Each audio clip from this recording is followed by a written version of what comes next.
আর বাংলাদেশের মানুষ আমরা অনেক বেশি ইগনোর করে যাচ্ছি। আপনার কি প্রশ্ন চাচ্ছিলেন কেন মেয়েদের ক্ষেত্রে বাংলাদেশে ইগনোর করা হয়?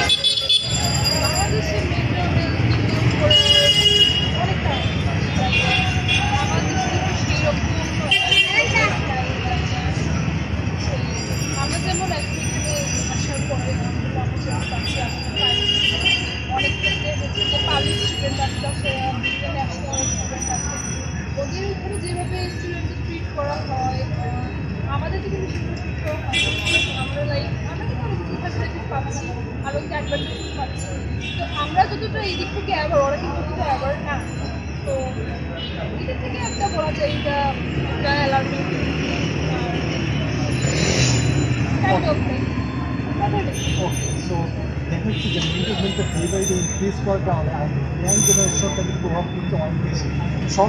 শর্ট এজে মানুষের মেন্টাল হেলথ ডিজিজটা প্রভাব পড়ছে, বা ইয়াং জেনারেশন অনেক বেশি ফ্রাস্ট্রেশন হয়ে উঠছে, ডিপ্রেসিভনেসটা তাদের মধ্যে আসছে, তারা অনেক বেশি লনলিনেস ফিল করছে, তারা অনেক বেশি ডিপ্রেস স্ট্রেসফুল লাইফে চলে যাচ্ছে।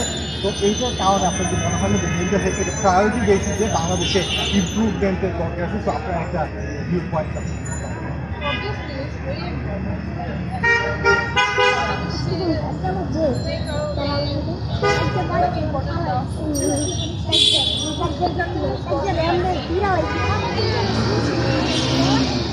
এখন আমাদের জেনারেশনের যে অবস্থা, কিছু বললেই লাগছে হয়ে যাবে, মানে লাইফ লাইফ হয়ে যাচ্ছে। আরও অনেক নেগেটিভিটিতে তারা জড়াই যাচ্ছে। তো আপনার কাছে মনে হচ্ছে না যে বাংলাদেশের প্রত্যেকটিদের মেন্টাল যার মধ্যে আছে, আমাদের আশপাশের সারাউন্ডিংস হোক, আমাদের বন্ধুবান্ধব হোক বা ফ্যামিলির মধ্যে থাক বা সারাউন্ডিংস যাদের মধ্যে আছে, আমরা মেন্টাল হেলথটাকে প্রপার ওয়েতে অ্যাড্রেস করা।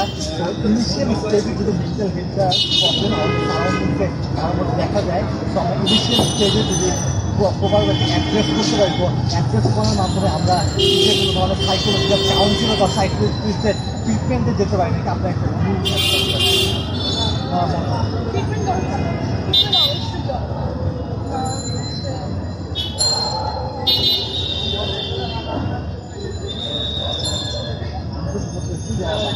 ইনিশিয়াল স্টেজে যদি মেন্টাল হেলথকে প্রপার ওয়েতে অ্যাড্রেস করা যায়, তো কাউন্সিলিং পার্টে সাইকোলজিস্ট বা সাইকোলজিস্ট ট্রিটমেন্টের পার্টে কত বেশি ইম্পর্টেন্ট?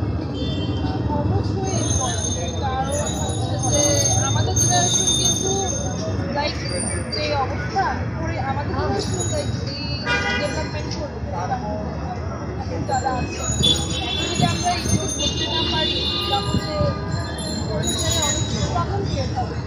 তো অবশ্যই আমাদের অ্যাওয়ার্ড থাকা, আমাদের আমাদের পারি লাইক আমাদের ফ্রেন্ডস আর আমাদের মেন্টাল ব্রেকডাউন ফিল করতে আমাদের অবশ্যই তাকে টাইম দেওয়া।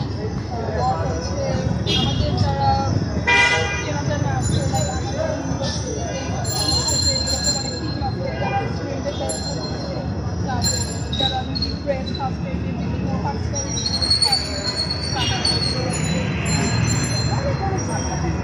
এগুলো অবশ্যই আমাদের হেল্প করা উচিত। আমরা যদি এখন সবাই মিলে কাজ করি, অবশ্যই আমাদের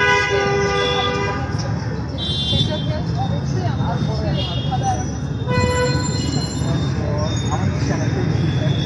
ভালো ছোট্ট লক্ষ্য যে মানুষের মধ্যে অ্যাওয়ারনেসটা বিল্ড আপ করা, যাতে তারা আমার ভিডিওগুলো দেখে তারা সচেতন হয়, নিজেরা সচেতন হয়, এবং আরও বেশি যত মানুষ সচেতন হবে তারা জিনিসটাকে ওইভাবে প্রায়োরিটাইজ করে অনেক বেশি গুরুত্ব সহকারে দেখবে মেন্টাল হেলথ। এবং ডে বাই ডে আমরা অ্যাজ এ ম্যান হিসেবে, অ্যাজ এ উইমেন হিসেবে আমরা আরও বেশি প্রপার ওয়েতে অ্যাড্রেস করার কারণে আমরা বেশি ইন ফিউচারে আমরা ভালো ওয়েতে আগাতে পারবো। So this is my perspective. So thank you very much for your time.